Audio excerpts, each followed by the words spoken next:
So y'all, I know it's been a minute since I came on YouTube to talk to y'all. For whoever's watching, I want to know. I'm just gonna explain my China experience with y'all. I came back about less than a week ago. It's probably my third, fourth day here. Um, and sometimes I get tired. Everybody asking me, how it's China, what happened. So I'm gonna explain it right now. So y'all stay tuned. We're gonna go right into it. All right, so I went to China the end of December. For whoever wants to know, uh, I went to China the end of December. It was the first time, obviously, going to China, so it was a culture shock. Um, I did not know what to expect. I didn't know what to expect at all. Um, I went out there.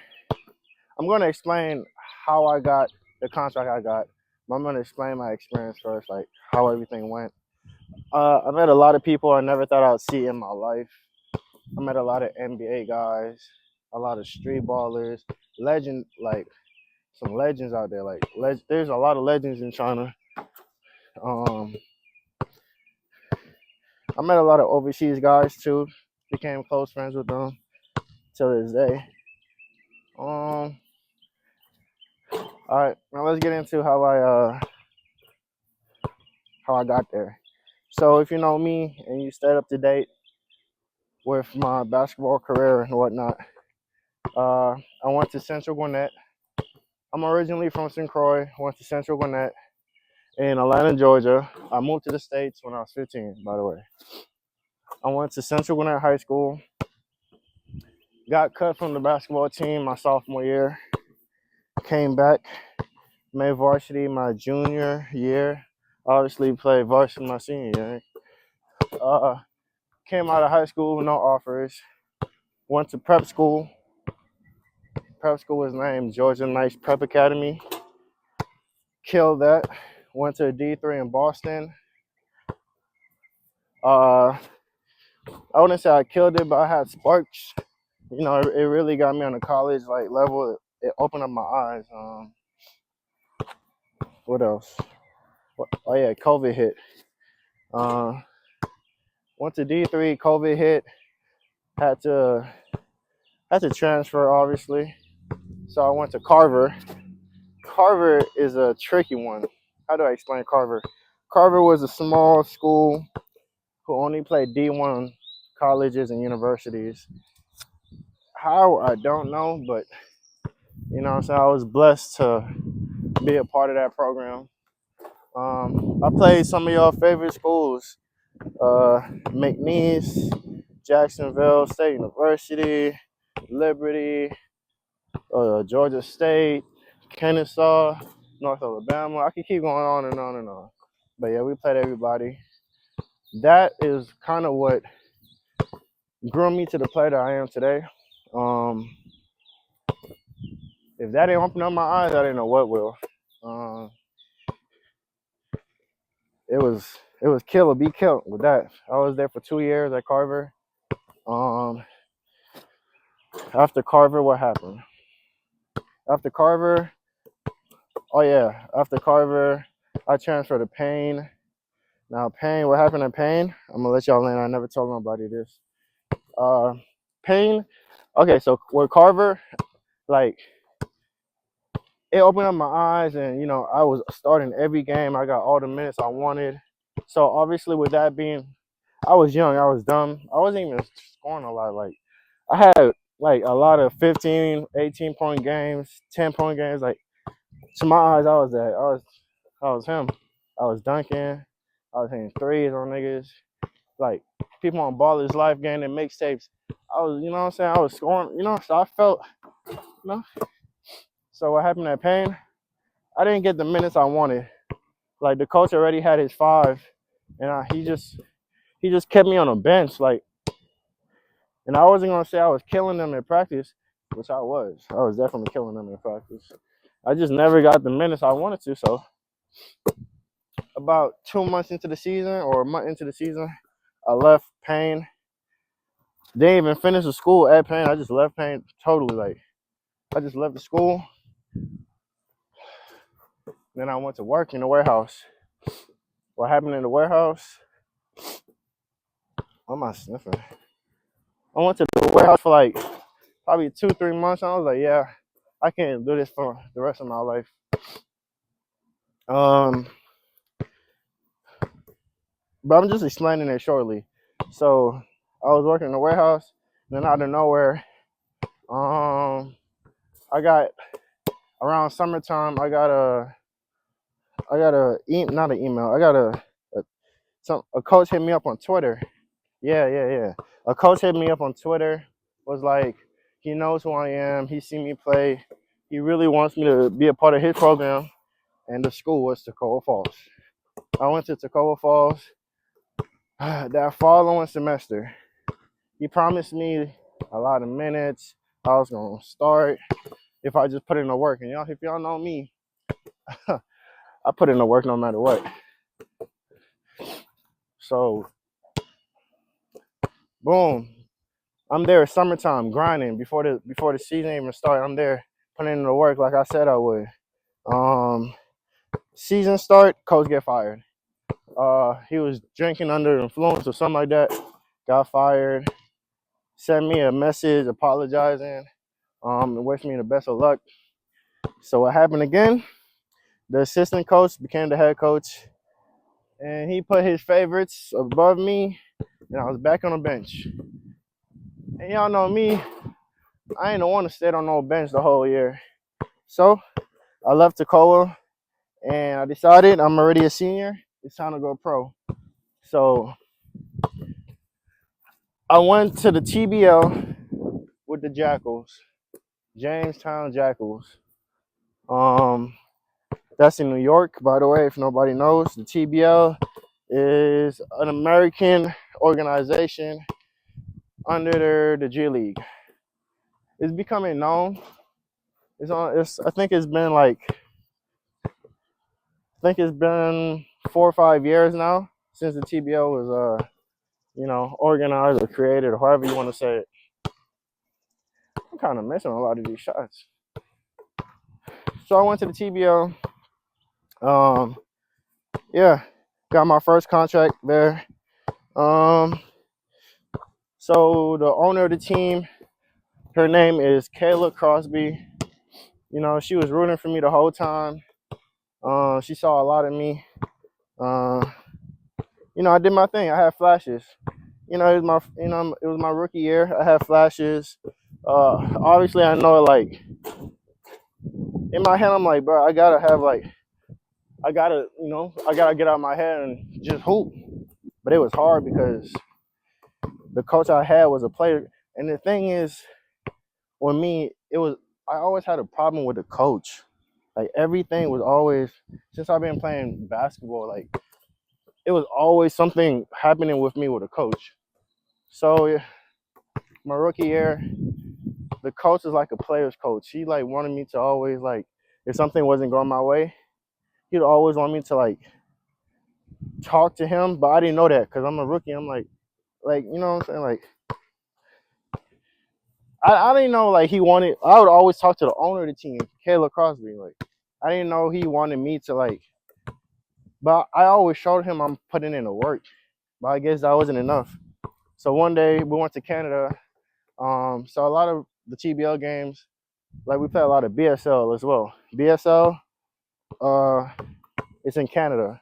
So I travel a lot in Canada for my rookie year to play BSL games. So we had a big game against a big team. What was it? KW Titans. That's a big team in Canada. And don't get me wrong, I had a couple big games in Canada, like probably 2 or 3 big games in Canada, but it just took that one game. Like professional basketball is so cutthroat. So I had this one bad game. I didn't tell him I was hurting, I was sick. I told Kayla, the owner of the team, that I always tell her everything that's happened with me. Oh, like when I have good games, like how I felt during the game, I always talk to her and never the coach. So what happened? Before I even got off the bus, when we landed back in New York, I was off the team. but I didn't know that because of that one bad game. So boom, got sent back home. Um, I didn't feel bad because I didn't get cut because I did bad. I got cut because I was sick. Communication wasn't there with me. And yes, I guess, to this day, communication is everything, especially with a coach.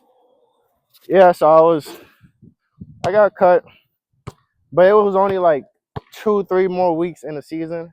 Like I already played the whole season with this team. So I already have hella stats, I said hella stats. Yeah, I already had hella film. I had a lot of film and all that. So it's like it didn't really, you know what I'm saying? I didn't really care too much because I know I can join any other team in the TBL because the TBL wasn't that hard to me. Like it was a cool league. Like you want to start off your pro career, go to the TBL. So from there, I used that film. I posted it on my YouTube. I reached out to a lot of agents. If y'all want to know how to get in contact with an agent, I can make another video. Just comment and let me know. So I reached out to a lot of agents. Boom. Went to Spain. Now the thing with Spain was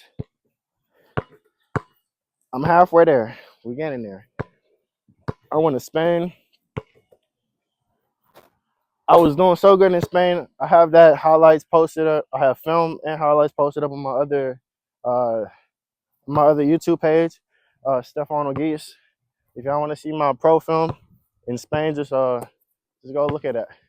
Had like 30, 37, 25. Like, but there wasn't a game I had under 23 points. I was killing them in Spain.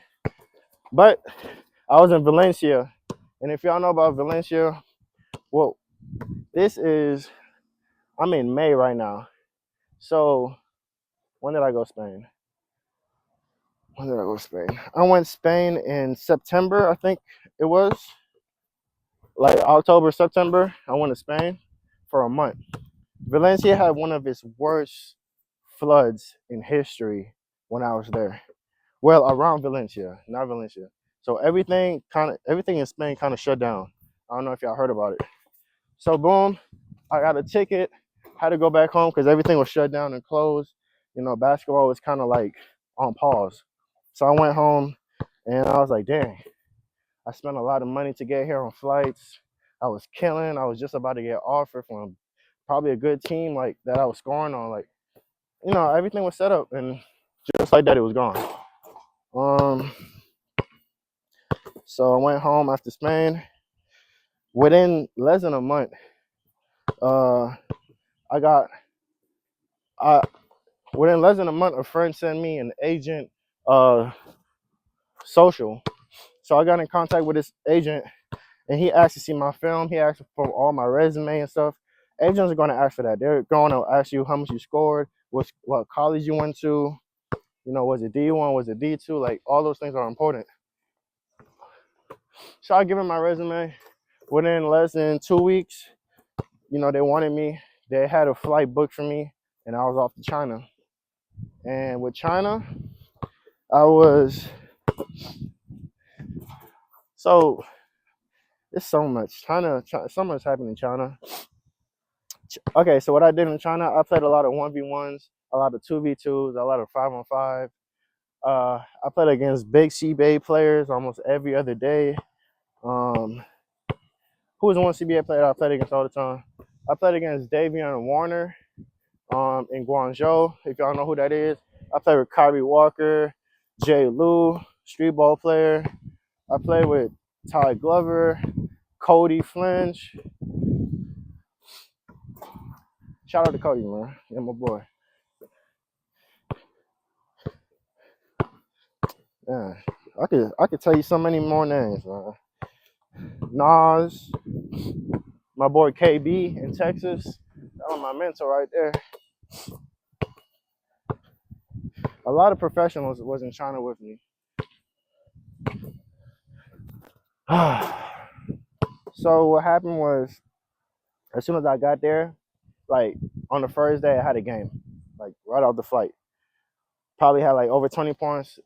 Like my first bucket was a body.